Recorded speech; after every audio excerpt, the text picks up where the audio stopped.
Hey, it's Dr. Charles, aka CoachMD. In my over 30 years of medical practice, I've made it my goal to help you create a great life by achieving a strong mind, a healthy body, and an unshakable spirit. And in order to do that, it's very important to practice self-honesty and to be faced with the truth. When faced with the truth, to be able to accept it and to be comfortable with it. What I'm going to present today and go over today is the WHO report on the origins of COVID-19. And why is this important? It's important because this is really Epidemiology 101. What does that mean? It means that in order to trace a virus, trace a pandemic, we need to know its origins so we can effectively treat it, but also prevent it in the future. And if we're not able to confront the facts, if we're not able to be comfortable with the truth, then it's all over, folks. We don't have any control. So this article that I'm going to go over from the City Journal, it emphasizes and goes over the key points of the WHO findings, which is quite extensive, just short of 200 pages long. So let's go over this review article called An Avalanche of Misdirection. The World Health Organization's report on COVID-19's origins dances around the likely timing of the first outbreak. It's important to know the timing because then scientists can trace it backwards. As a doctor, I find it very important to help people understand and be comfortable again with the truth. So don't skirt around facts. Let's get to the truth and then we could deal with it. So what does this article say? Well, the World Health Organization released its joint report on the origins of COVID-19. This was released last week of March, which was from today, meaning last week. Historians of science will study it for decades, if for no other reason than the obvious discomfort of its 34-author team. Even before the report's publication, the origins of the virus were a matter of dispute among current and former political and public health figures. The truth and science need not be political. Me going over this and questioning the WHO findings is not political. I'm interested in the facts. I'm interested in science. I'm interested in knowing where this darn virus originated from. Are we going to find out after going over this? I don't know. Let's see. And if you like what I'm reporting, if you have comments, your own opinions, comment below. I'd love to hear from you. I really would, because this is a very hot topic. It really is. And it's important. It's important to the survival of humankind, actually. That's not being overly dramatic, in my opinion. In time, these controversies will be lost to history. I hope not. Well, maybe the controversies, but the facts hopefully will not. What will remain is the truth. The original COVID-19 outbreak in Wuhan occurred well before the disease rose to international awareness and lockdowns began, most likely in October of 2019. How do we know that? Well, everyone understands that the lit fuse of COVID-19 was smoldering for some time before governments confronted a blazing global epidemic. Yet the WHO, the World Health Organization, joint report inferentially rejects, then resurrects by caveat, the possibility of an October origin dozens of times. On page 47, for example, the report describes how in January of this year, 2021, Chinese Center for Disease Control and Prevention representative asked 233 Wuhan health institutions to survey potential early cases of COVID-19 in their records from December 2019. But when the joint team established its work plan later that month, quote, it was agreed to modify and extend the period for case searching to between October 1st and 10 of December 2019. Moments like these exemplify the tensions within the team of authors, which consisted of 17 Chinese and 17 international members. Throughout its 313 pages, I said 200, it's 313 pages, The WHO report compiles contradictory sentences and paragraphs, caveats, and conspicuous omissions. That's hard to pronounce. I'm going to do it again. You can laugh, comment below, laugh at me below.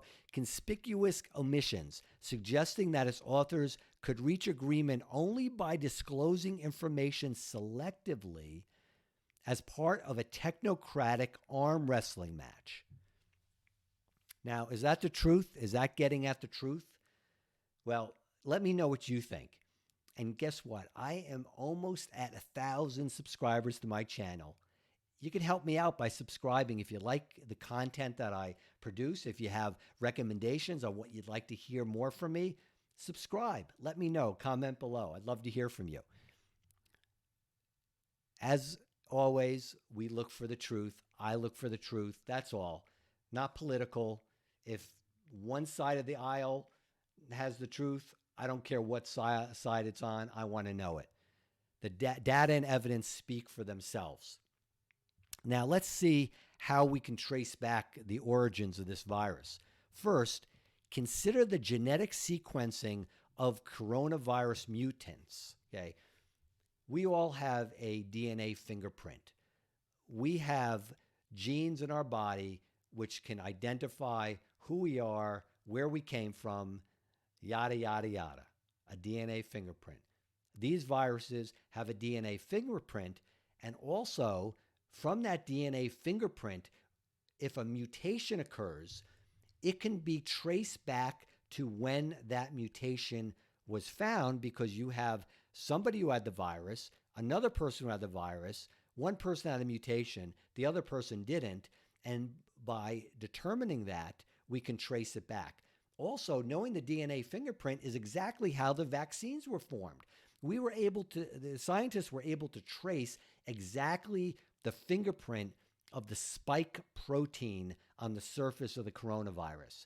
That protein sequence, which is a fingerprint, can be traced back. RNA can be developed from that so that we can produce it.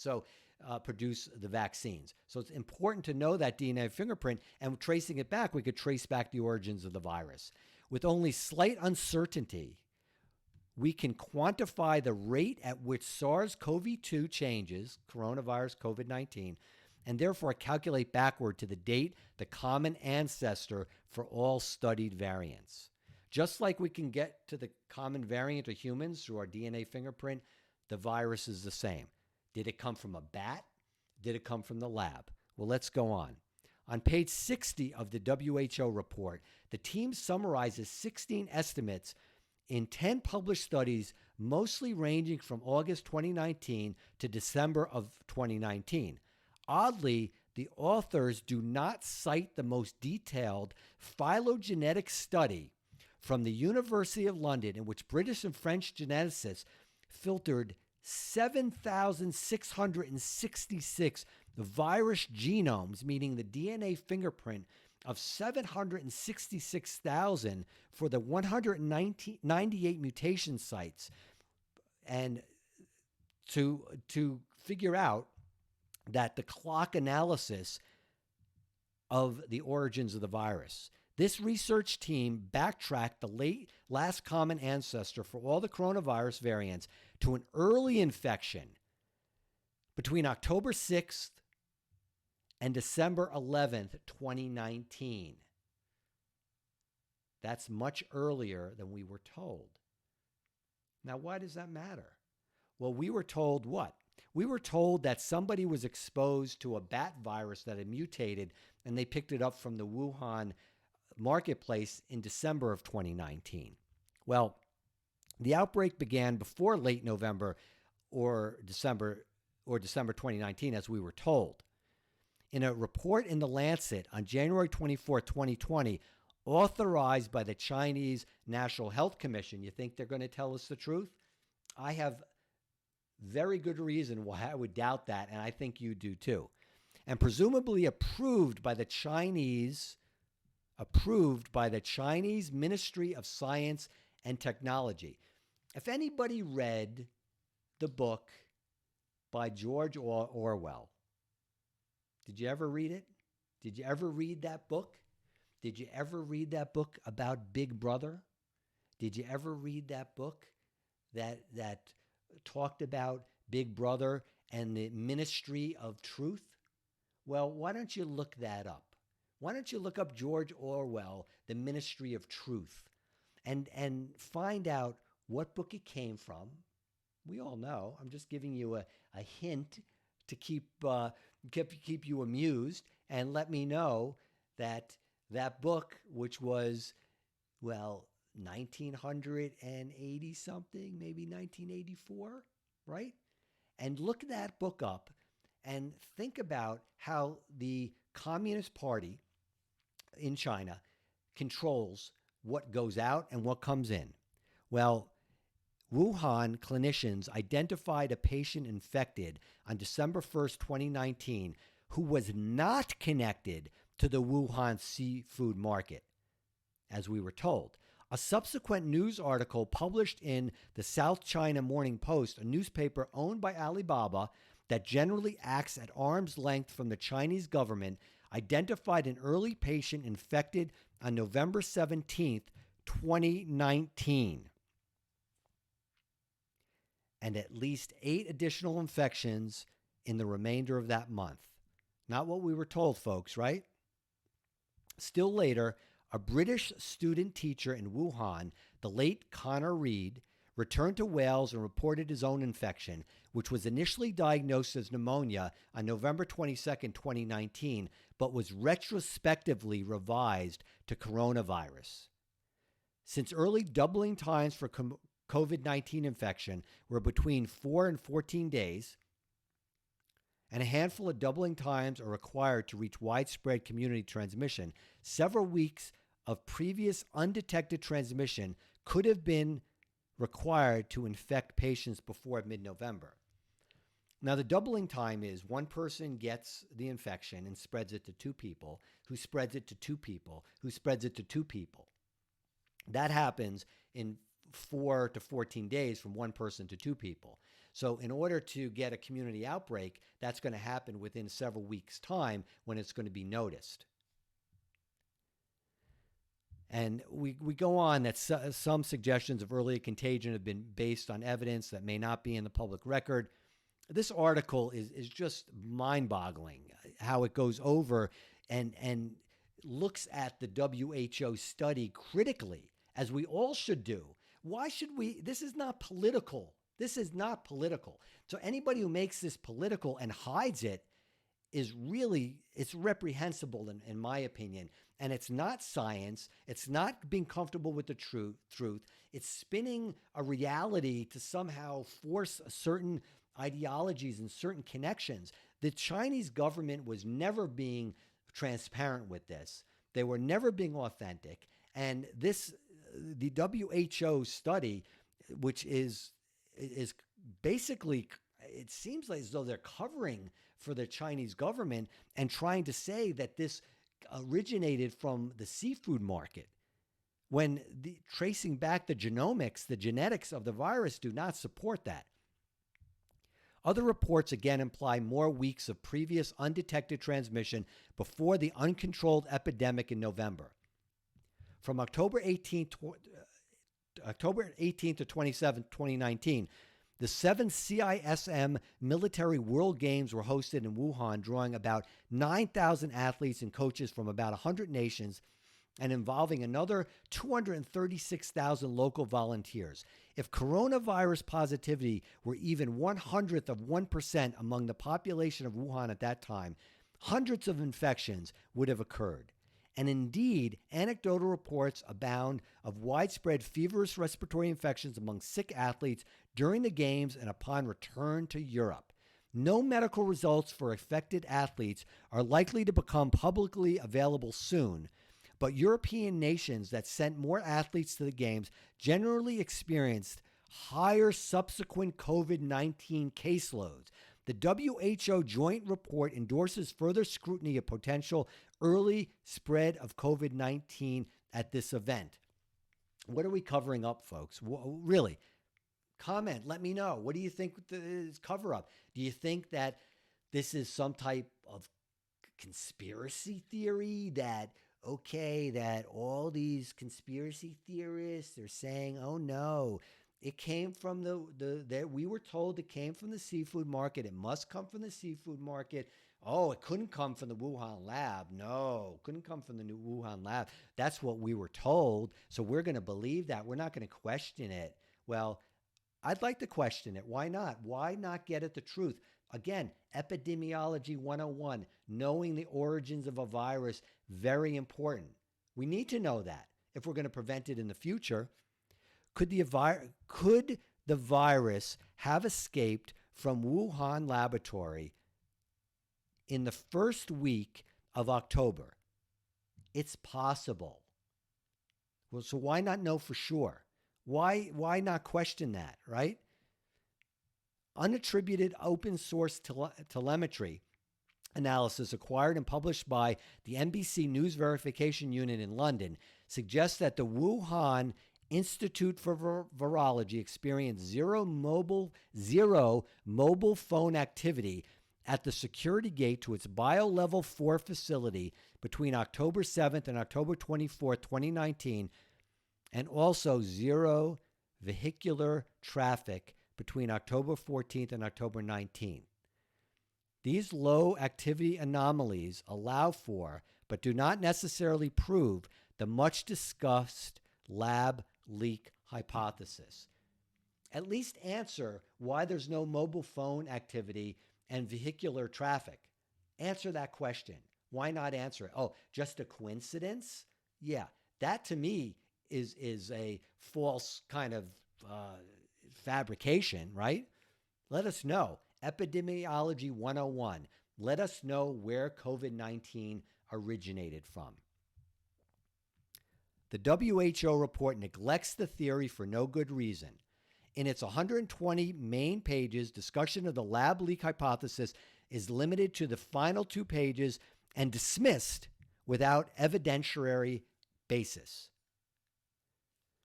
Oh boy, this is so upsetting. Let me know what you think.